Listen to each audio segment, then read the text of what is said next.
What's up, wild ones? Welcome to episode number 208 of the Untame the Wild Soul podcast. I am your host, Elizabeth D'Alto, and this is Sunday sermon number 14. Today, we are talking about facing the shadows and finding deeper forgiveness. If you're new to the podcast or this is your first Sunday sermon, these are shorter solo episodes, usually 10 to 20 minutes, where I do things like oracle readings or share my favorite prayers, poems, or excerpts from what I'm reading. These are like wild and untamed gospel, heart ponderings, and delicious morsels of wisdom to spark your own truth, power, and love from my wild soul to yours.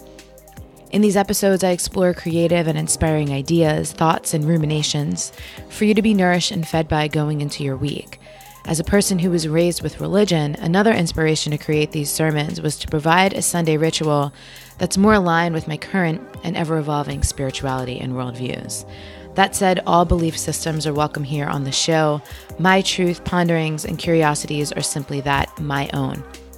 So no matter what your faith is, may you get exactly what you need from listening to this, and may you remember always that everything you've ever needed has always been inside of you.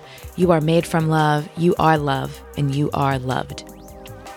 Today I want to share an experience I had recently that has two parts and a story from a book I'm reading. This episode may be a tad longer than Sunday sermons usually run. We'll see at the end.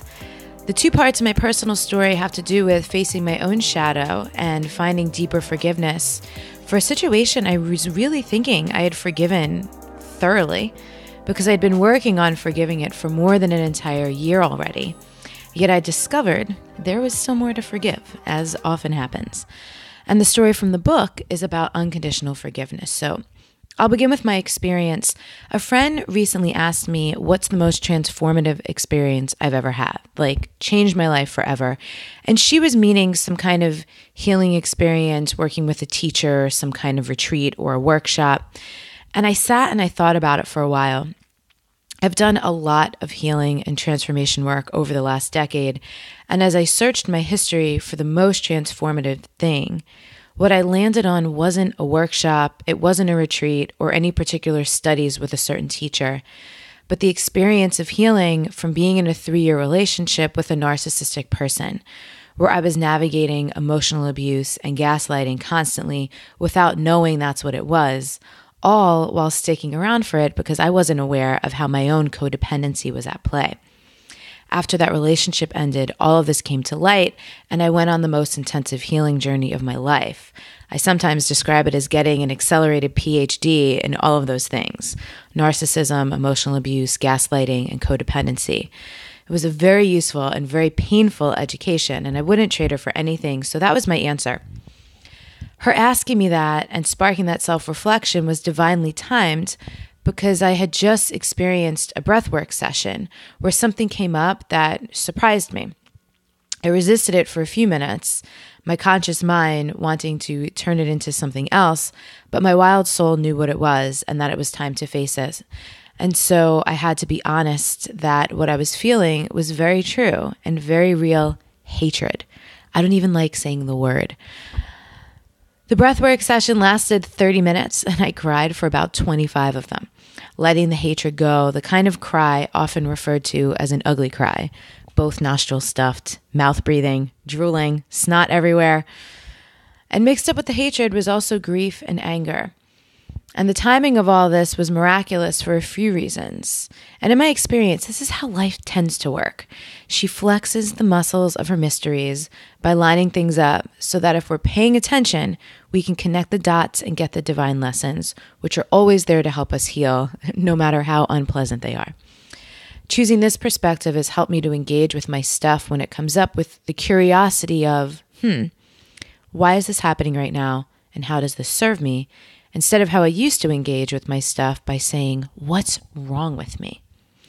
So back to the miraculous timing. When all this took place, I was working on the curriculum for my upcoming Unconsume Yourself Live training program, which will be available later this month in November.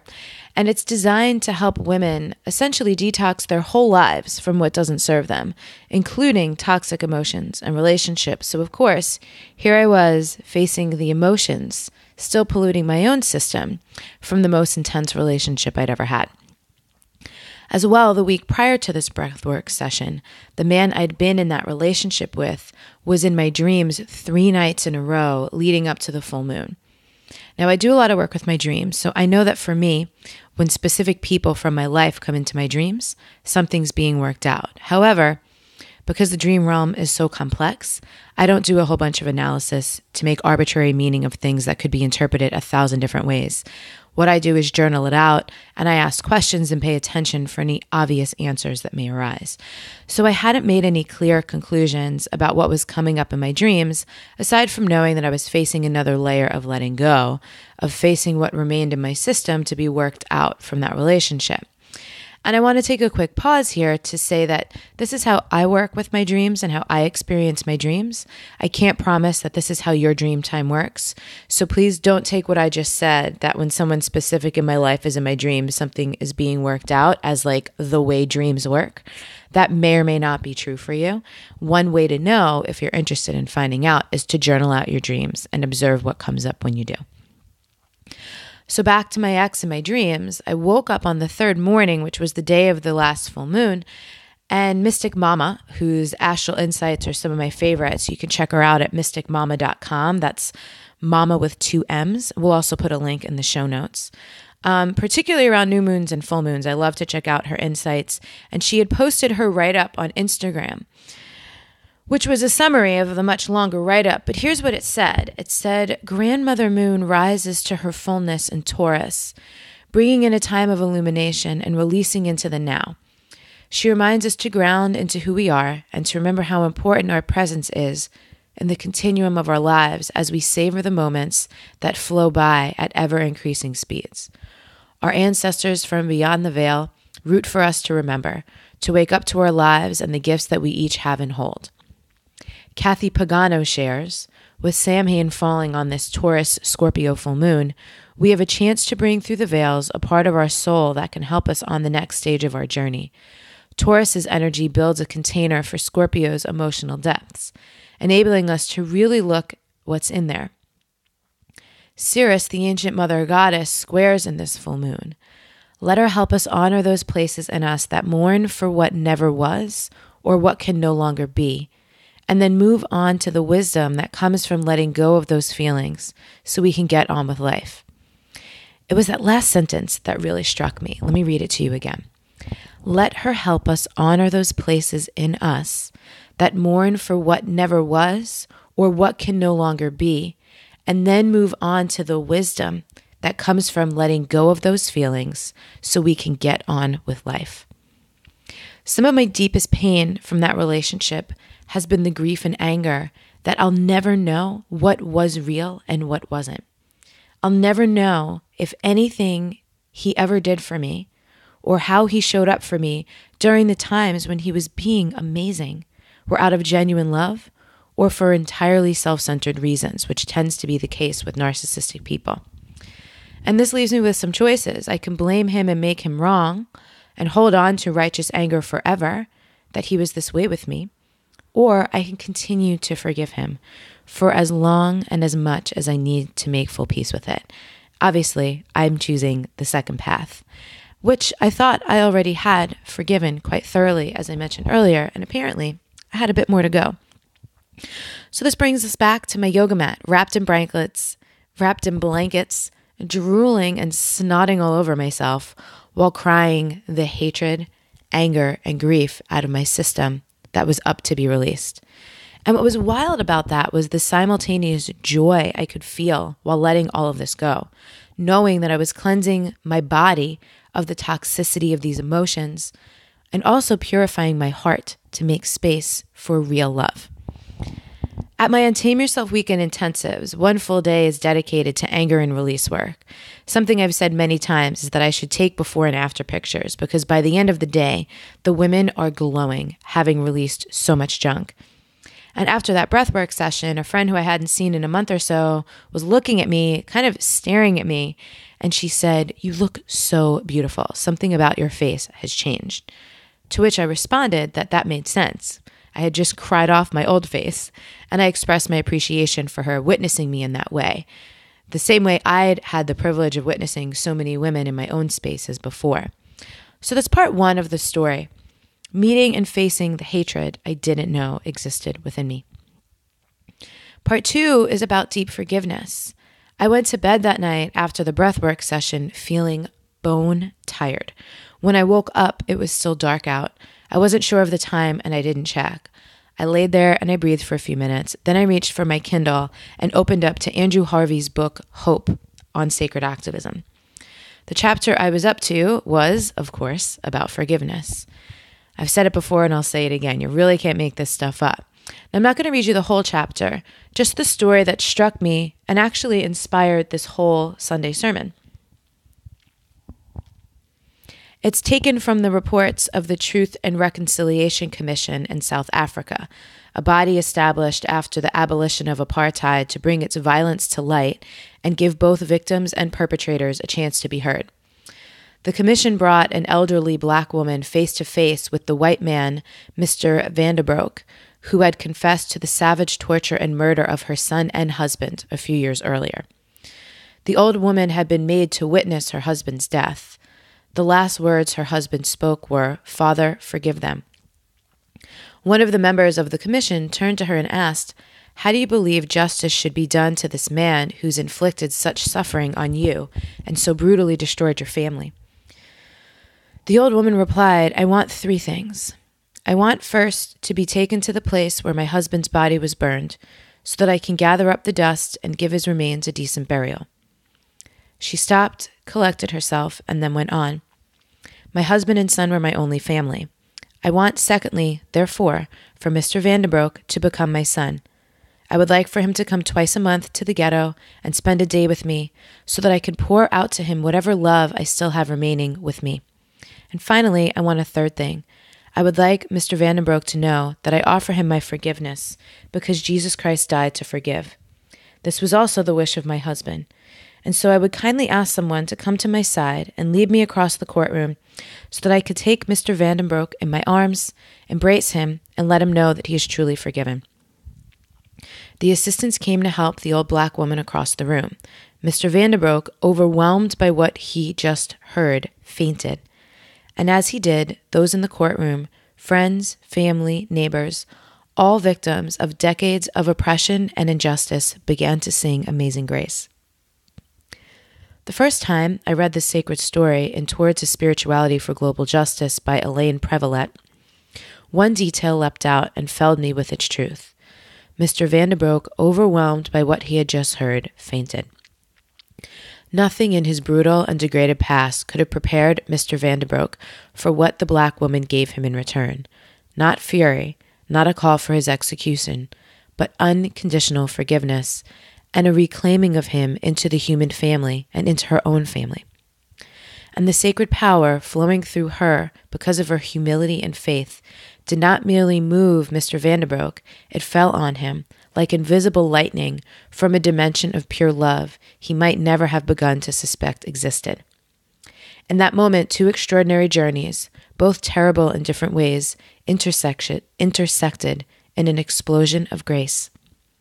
You might be deeply moved by this story, but think that its relevance to the gritty reality of world affairs is marginal. This is a mistake. Anyone who has been involved with the Palestine-Israel and the India-Pakistan conflicts, the two most dangerous conflicts in our world, must know by now that a purely political solution, a shifting of boundaries or an exchange of money or power, has only a very small chance of success. In such extreme situations, only extreme solutions born from another dimension of truth and compassion have any real chance of being effective.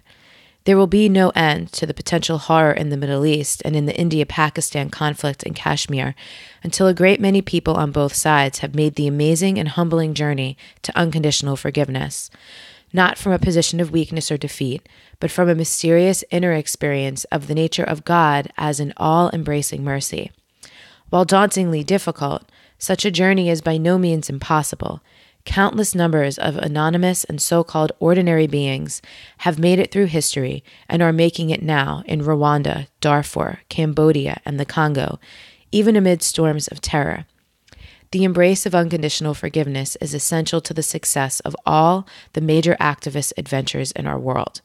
There may be truth in the savage denunciation of corrupt corporations, politicians, and a media in bed with what Robert Kennedy called systems of cold evil that want to keep exploiting the earth. But this response has two main disadvantages in practical affairs. The excitement of projecting your own unacknowledged darkness onto others keeps you from seeing just how implicated you are. Advocating for any cause in this spirit virtually ensures your efforts will increase resistance rather than heal. Human beings will never be convinced to change their ways by other human beings who will try to humiliate them. In nearly every case, such condemnation only reinforces the behavior it's trying to end. When people are accused of acts they know they are guilty of by others who have contempt for them, they almost always retreat even further into their self-destructive behavior. If they do change, it is from fear or perhaps hypocrisy, but not from their own truth. One of the main reasons the environmental movement has failed to win more people to its cause is because of the fierce moralism of many of its pronouncements and the attitude many environmental activists project, that they and they alone are right, while the rest of humanity is almost worthy of the extinction they are engineering. Of course, it's hard to avoid feeling self-righteous and disdain when speaking to people you believe are perpetuating outrageous abuses. Only radical shadow work, psychological work on your own largely unacknowledged dark aspects, and incessant prayer open the doors to the kind of humility in which you no longer view those opposed to what you believe as other, but approach them with respect and compassion. The most effective negotiators in situations of extreme danger or conflict are always those whose experience of their own continuing inner conflicts makes them humble. They work to include others, even those who've continually indulged in acts of brutality and destruction. It would be overly sentimental to imagine that negotiators who work in this spirit always succeed. What we can say, however, is that their path shows us the way to the only solutions that can succeed in the long run. These solutions are effective because they're rooted not only in rational rearrangement of practical demands, but also in a fundamental change of heart that can, in the right circumstances, cause a shift as profound as the one that felled Mr. Vandenbroek. Now, I'm not going to analyze this story at all. I just want to leave you with it. To let it inspire you, however it will, perhaps in the way it did me, to go deeper within myself, to find higher forgiveness for someone in my life who's contributed to my greatest pain and suffering. It's in those places and with such people that our greatest healing is available. And for anyone listening to this in real time who'd like some tools and support around doing this kind of work, the free 5-day Unconsume Yourself Challenge I'm running from November 20th to 24th is a great place to start. You can sign up for that at wildsoulmovement.com/unconsume. Show notes for this episode or at untameyourself.com/episode-208.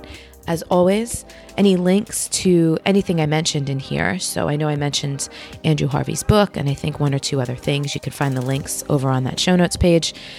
And as well, thank you for listening. Thank you for sharing this episode with your friends on social media. Thank you for leaving reviews on iTunes and sending us love notes.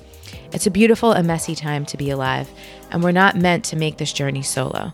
Being here with you all means so much to me, so I appreciate you immensely and have a gorgeous week.